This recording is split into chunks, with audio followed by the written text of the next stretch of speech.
Hello po and good morning. So, nandito tayo ngayon sa Manila Bay. Papasok po tayo dito sa Dolomite Beach. Ito yung entrance. So, nakapasok na tayo dito sa loob. Mag-update lang tayo.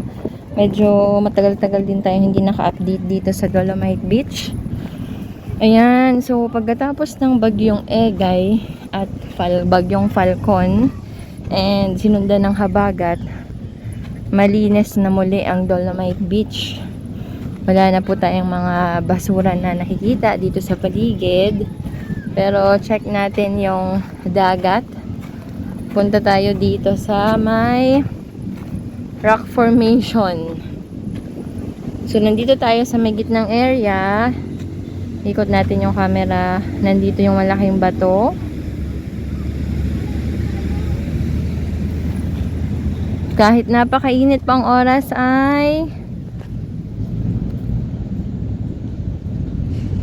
10:35 ng umaga, Lunes, August 21, 2023. Ito yung sitwasyon dito sa Dolomite Beach.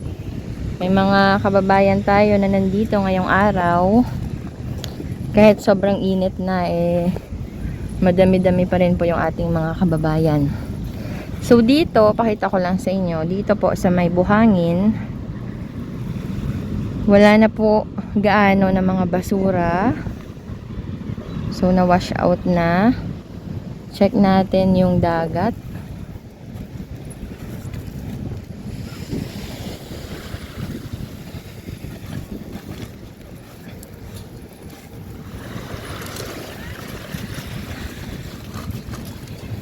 So, may mga palutang-lutang pa rin po na mga basura dito sa may dagat na area, pero malinaw na po yung dagat. Marami-rami pa rin pala, no, yung mga nanditong mga basura. So, madami po yung mga plastic. Ayan, no, dito din po sa tabing dagat.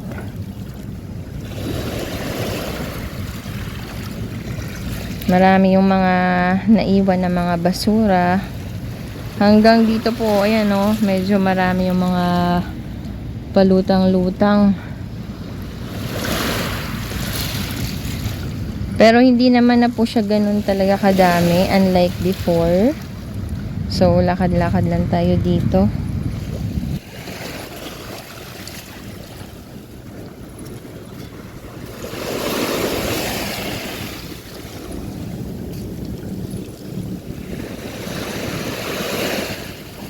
Low tide na din.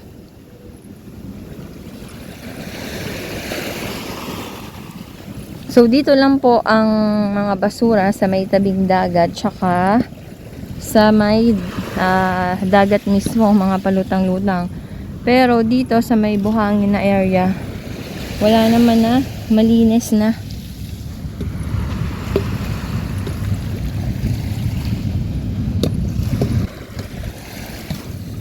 Dito madami-dami ng konti, oh.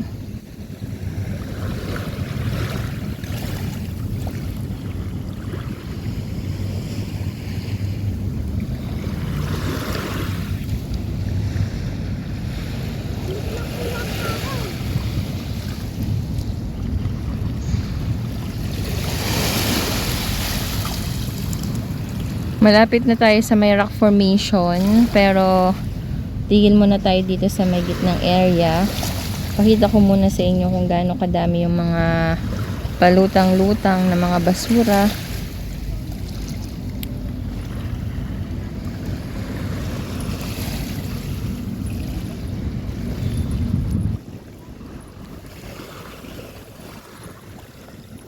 Dito madami, ayan po.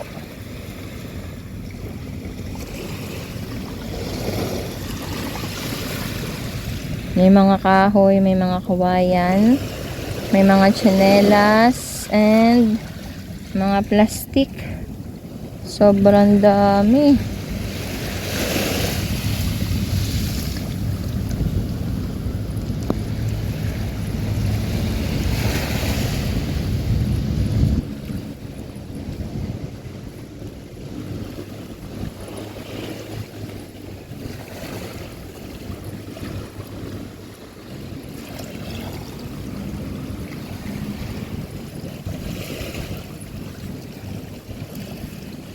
Pero dito, sa may buhangin, malinis na.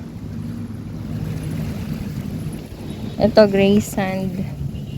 Malawak na din pala yung gray sand, no? Check natin dito kung may mga halaan pa. Kasi dito talaga sa may rock formation, madaming halaan. Naku, ang dami ding mga basura dito. Check natin.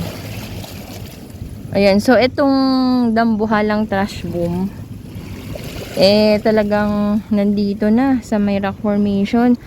Ano to, nung bagyong Egay.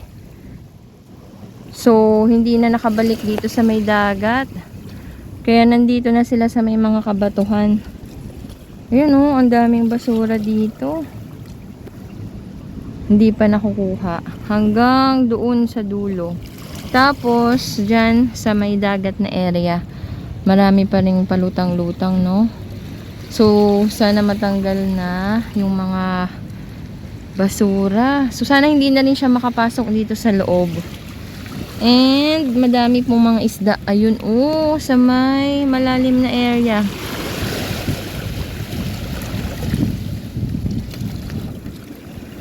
Daming mga basura dito, iba't ibang klase, may mga kahoy, may mga kawayan. Tapos ito yung dambuhalang trash boom, talagang nandito na, nadala ng malakas na hampas ng alon ng bagyo. Tapos ayan, may mga basura din dito, so hopefully makuha na din to, no? Ayan, ito naman yung rock formation dito. Grabe ang laki pala nito, no? Dambuhalang trash boom. Tapos ayan, dito sa may dulo ng phase 1, ito yung sitwasyon ngayon. Medyo madami yung mga palutang-lutang na mga basura. Ang dami sanang mga isda, kaya lang hindi natin masyadong makuhanan. Ang dami dun, oh, sa may malalim na area.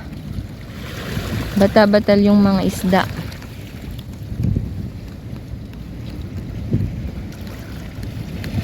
Again po, malinis na din po yung, hindi pala, malinaw po yung dagat. So, sana matanggal na tong mga nanditong mga basura para magandang tingnan at makita natin yung napakadaming mga isda.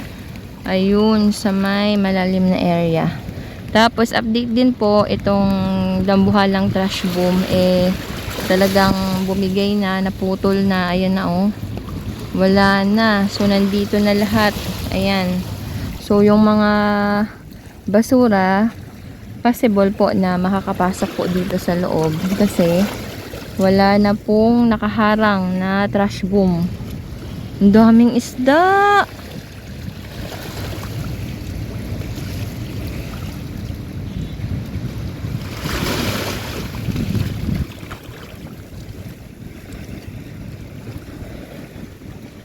Doon sa may malalim na area.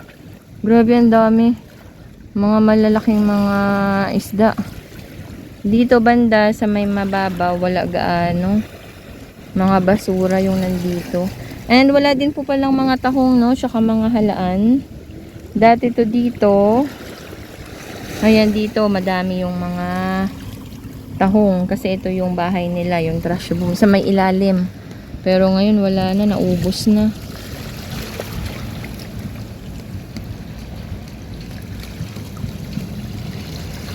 So again po, ayan yung mga basura dito po sa may rock formation. Ayan din po, medyo madami-dami pa to.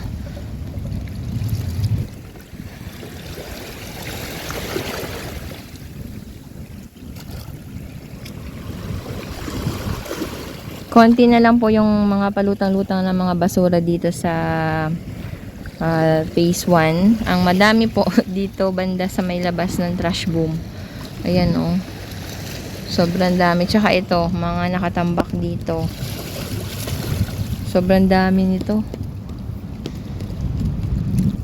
Ayan, oh, mga kahoy.